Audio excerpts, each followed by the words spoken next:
J'irai pas non plus dans la primaire du Parti socialiste. Vous savez pourquoi?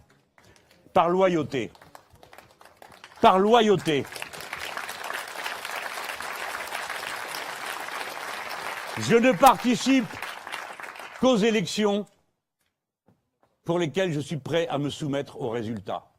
Je participe au vote de ma patrie et je me soumets aux résultats du vote. Quand c'est un gouvernement de droite qui fait voter des lois de droite, je me soumets aux lois qui sont votées parce que c'est les lois de mon pays.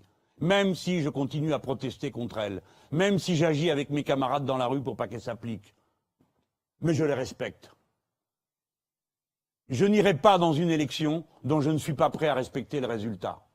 Parce qu'aucune des personnes que je vois ne correspond au degré de sincérité, d'opiniâtreté, d'application auquel je crois que nous avons le droit maintenant. Je ne veux plus faire de compromis. Je pense que à chaque fois on s'abîme. Bien sûr que des compromis, on en fait dans la vie sans arrêt. Et tous ceux qui font au travail, comme je le dis souvent aux camarades, je leur dis chaque jour que vous vous levez, que vous allez à l'entreprise, vous faites un compromis avec le capital. Donc ce n'est pas la question. La question, c'est de renoncer à soi. Je vois des gens, il y a quelques jours, on m'a dit « Ah, mais tu pourrais t'accorder avec Montebourg. » Mais pourquoi? Pourquoi je m'accorderais avec lui? Parce qu'il pense presque comme vous. Ben dans ce cas-là, je préfère moi.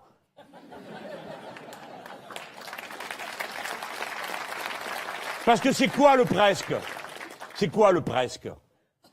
Le presque, c'est qu'il a dit qu'il voulait vendre des logements sociaux, les vendre aux gens qui sont dedans. Je ne vais pas vous faire à cette heure-ci la démonstration de l'idiotie que c'est. Qui est-ce qui a inventé ça? Thatcher. Pourquoi? Parce que qu'est-ce qu'on vend? Les bons appartements. Puis les autres, ils restent sur les bras de l'office. C'est lui qui doit les entretenir. Puis les gens qui sont assez ballots pour avoir acheté l'appartement, après ils découvrent qu'il faut les entretenir. Ils n'ont pas les sous pour ça. Et puis si vous venez en disant, vous ne croyez pas qu'on vend un appartement oui, un appartement non. Hein, on vend tout. Et vous avez celui qui est là ou celle qui est là, qui a passé les 60 ans, qui a eu sa vie, et qui était là, dans un logement social. On lui dit, il faut la racheter, mais j'ai pas les sous. Ben, vous avez qu'à aller voir la banque. La banque, bien sûr, dès qu'elle voit quelqu'un qui a 65 ans ou 66 ans, elle dit, ah oui, oui, combien vous voulez? Pour combien d'années? Allez, tiens, pouf, on vous la met pour 25 ans. Tout ça n'existe pas. La vie des gens n'est pas faite comme ça. Ben, c'est une trouvaille stupide. Et de la même, on lui dit, vous voulez, il faut augmenter les salaires. Oui, moi je dis, il faut augmenter les salaires. Je reprends les slogans d'un certain nombre d'organisations syndicales. De l'augmentation du SMIC et donc de tout le reste qui va avec. Lui dit, j'augmenterai les salaires après avoir proposé une négociation en Europe. Mais fous-toi de nous. Pourquoi continuer à parler comme ça?